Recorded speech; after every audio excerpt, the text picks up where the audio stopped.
কাকদ্বীপে ভয়াবহ অগ্নিকাণ্ডের ঘটনা। বুধবার ভোরে আগুনে পুড়ে ছাই হয়ে গেল একটি শিউলি পরিবারের অস্থায়ী ছাউনির ঘর সহ সমস্ত নথিপত্র। ঘটনাটি ঘটেছে দক্ষিণ 24 পরগনা জেলার কাকদ্বীপ স্টেশন সংলগ্ন এলাকায়। আতঙ্কিত শিউলি পরিবারের অভিযোগ, গতকাল রাতে কাছাকাছি কোনো একটি জায়গায় অনুষ্ঠান হচ্ছিল, সেই সময় বাজি ফাটানো হচ্ছিল বলে দাবি পরিবারের সদস্যদের।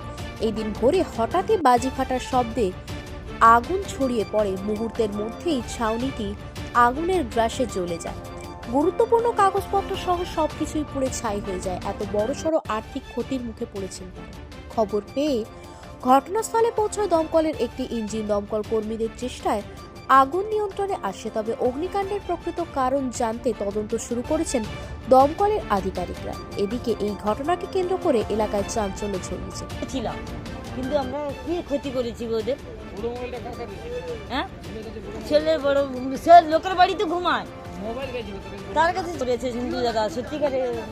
আচ্ছা দাদা, তোমার তো ওইখানে ঢুকেছিল ছেলেগুলো, এখানে কিরকম ক্ষতি করলো?